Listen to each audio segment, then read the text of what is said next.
안녕하십니까. 2024년 12월 29일 최병무의 팩트 시작하겠습니다. 오늘 무한 여객기 참사가 있었는데요. 참으로 안타깝게 생각하고 유가족의 위로의 말씀을 드리고 제 유튜브를 시작을 하겠습니다. 자, 국회에서 헌법재판관 후보자 3명에 대한 선출안이 통과됐고요. 이를 민주당이 빨리 임명하라 라고 했는데 한덕수 대통령 권한대행이 임명을 보류하겠다. 국회에서 먼저 이 헌법재판관 3명의 임명 여부에 대한 합의를 좀 해달라 이렇게 얘기를 했는데 이거 국회가 다 무시하고요. 그냥 밀어붙였습니다. 그래서 지금 최상목 경제부총리가 대통령 권한대행을 하고 있죠. 오늘 이 무한 여객기 참사 현장으로 달려가서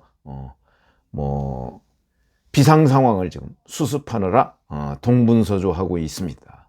자, 그런데 이제 최상목 권한대행한테도 또 민주당은 헌재재판관 임명을 촉구하면서 탄핵 이걸 으름장을 놓고 있습니다.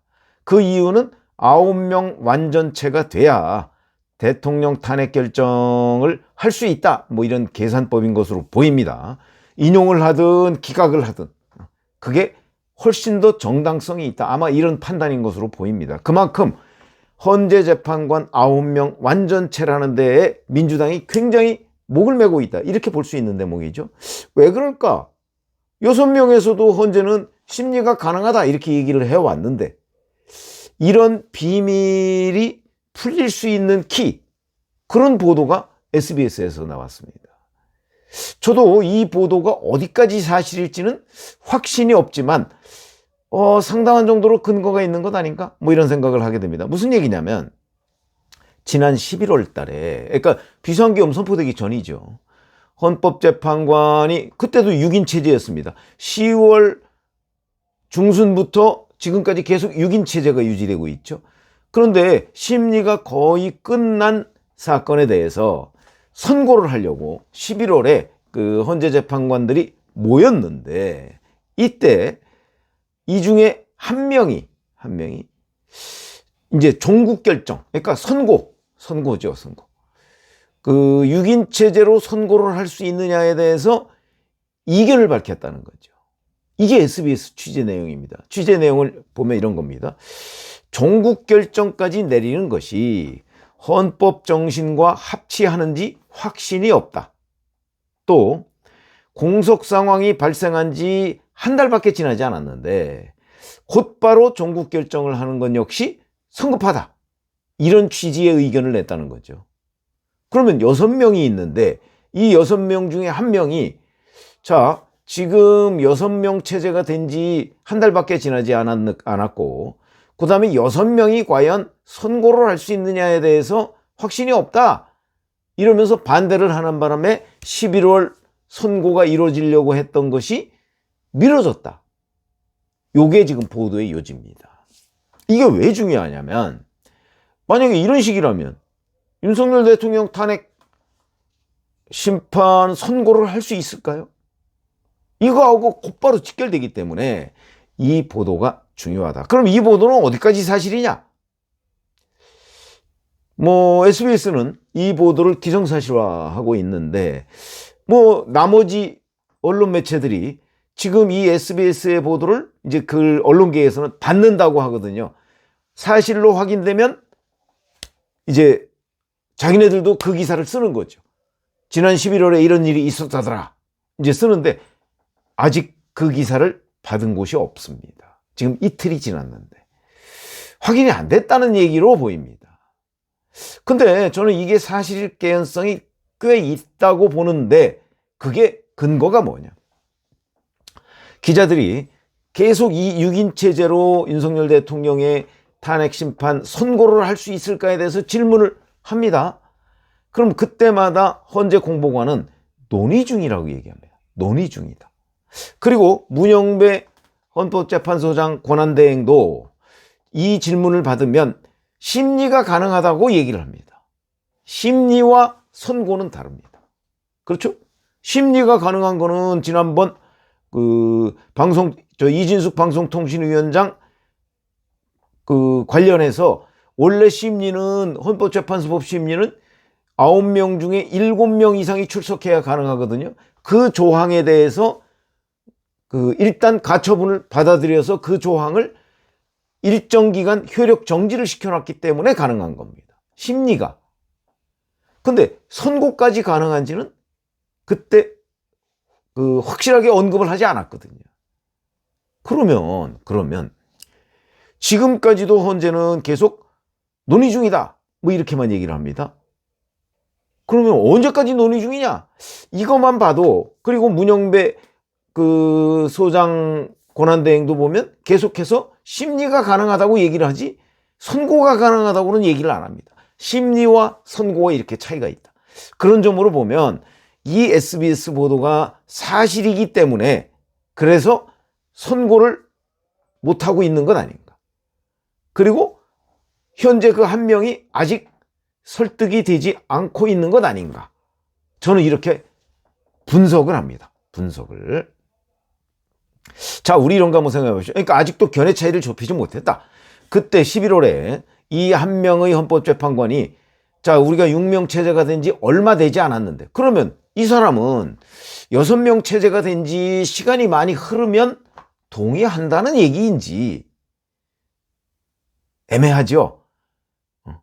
그러니까 헌법재판관 5명이 이 한 명을 설득을, 아니 이제 그러면 이제 10월 중순부터 2달 이상 지났습니다. 그러면 11월은 6명 체제가 된 지 얼마 안 됐으니까 그렇다고 하면, 그러면 2달, 3달 지나면 가능하다고 판단하십니까? 어떻게 합니까? 계속 이 상태에서. 이러면 설득당할 것인가? 이런 부분도 만약 SBS 보도가 맞다는 걸 전제로 하면 그런 유추도 가능하죠. 이 3명이 추가로 보충될 가능성이 자꾸 줄어들면 종국에 가서는 끝내는 이 3명 없이 선고가 가능한지 여부를 판단을 해야 되는 건 아니냐. 그 한 명도 그렇게 생각할 가능성이 있는 거죠. 그렇게 되면 이제 나머지 5명의 견해에 자기도 어쩔 수 없다. 뭐 한덕수 대행도 또 만약에 최상목 대통령 권한대행도 똑같이 이 3명에 대해서 임명을 좀 미루겠다는 입장이라면, 그러면 이제 이 6명 체제로 어떻게든 해봐야 되는 것 아니냐. 그냥 끝까지 미룰 수 있는 건 아니지 않느냐. 뭐 이렇게 입장을 바꿀 수도 있고, 계속해서 그래도 좀 기다려보자. 국회에서 예를 들어서 이 3명에 대한 정치적 합의를 이룰 때까지 그때라도 좀 지켜보자. 지금 뭐 2달밖에 안 지났는데, 이렇게 자기 입장을 계속 고수할 수도 있고. 근데 SBS 보도가 사실인지 여부가 지금 확인이 안 되기 때문에 어디에다가 분석에 초점을 맞춰야 될지 조금은 불투명하지만 제가 보기에는 사실인 걸로 보인다. 그런데 그 11월에 그 한 헌법재판관의 입장이라는 것도 애매하죠? 확신이 없다. 아직 6인 체제가 된 지 한 달밖에 안 된다. 이런 것들 때문에 이 기사가 저는 대단히 중요해 보이고, 그리고 맞는 것으로 보인다. 그러면 한덕수 대통령 권한대행이 보류한 그 이유도 어느 정도 짐작이 된다. 한덕수 대행은 알았을 가능성이 높거든요. 이 기사의 사실 여부를. 그러면 조금 더 버티자. 이렇게 되는 것 아닌가. 결국은 만약에 조기 대선이 뭐 있든 없든 간에 여하튼 이재명 대표라는 아주 유력한 대통령 후보에 대해서 현재 법원이 1심 선고에서 징역 1년 집행유예 2년을 선고했고, 그 다음에 의중교사도 뭐 무죄라고는 하지만 황당한 재판인 것으로 보이고, 뭐 이런 부분에 관해서 유권자들한테 정확한 정보를 전달할 수 있을 때까지, 그럴 때까지 이 윤석열 대통령의 탄핵 기각이든 인용이든 이것도 보류해야 되는 것 아니냐, 방어권 아니냐, 이렇게 생각했을 수도 있다는 거죠.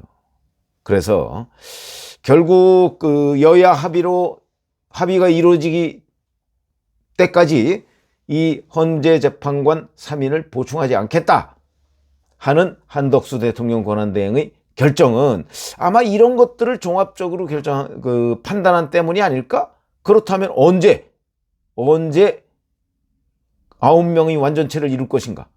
그거는 이재명 대표에 대한 선고가 어떤 식으로든 확정이 됐을 때, 그러면 633?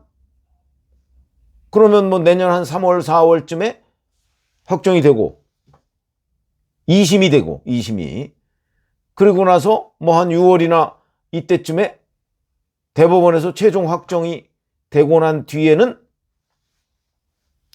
그러면 이제 투명해지는 거죠. 유권자가 누구를 선택할 것인가. 만약에 인용이 된다고 할지라도 그때까지 미루려고 하는 것인가 하는 이런 여러 가지의 분석이 가능해진다. 그래서 제가 보기에는 이 SBS의 보도가 사실로 보이는데, 물론 그 전에라도 그 한 명의 헌법재판관이 이제 그냥 계속 이렇게 헌재 선고를 못하는 상태로 시간만 보낼 수는 없다. 내년 4월 18일인가요? 문영배, 이미선 두 재판관의 임기가 끝납니다. 그러니까 뭐 그거 끝나기 전에 그 전에 어떤 식으로든 결론을 내야 돼. 이렇게 설득당할 수도 있습니다.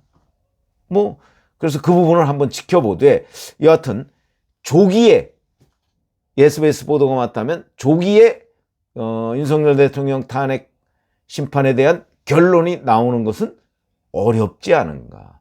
이 한 명이라는 이의를 제기했다는 이 한 명의 입장이 그렇게 쉽게 설득될 것 같지는 않고, 다만 어느 정도 최소한 뭐 이재명 대표 2심 선고 뭐 이런 정도 내지는 여하튼 6명 체제에 대한 그러니까 완전체 9명에 대한 가능성이 거의 없다라고 할 때, 그 즈음에는 그러면 어쩔 수 없다. 6명이라도 선고를 해야지.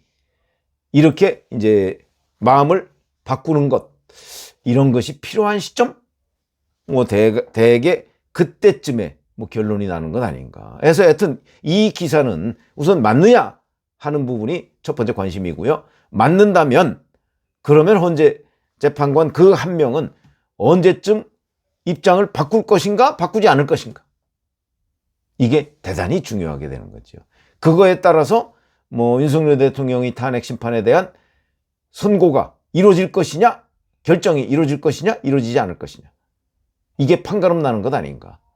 물론 그 결론은 뭐 기각이 될지 인용이 될지는 알 수 없지만, 여하튼 그 결정이 이루어지는 시점, 이것들이 이제 결국 판가름 날 텐데, 근데 이제 중요한 거는 그 한 명이 입장을 유지할 것이냐 바꿀 것이냐, 뭐 이게 굉장히 중요해 보입니다. 제가 그래서 이 기사를 그야말로 팩트 중심으로 말씀을 드렸고요. 그에 따른 몇 가지 가능성에 대해서 제가 또 설명을 해드렸습니다. 고맙습니다.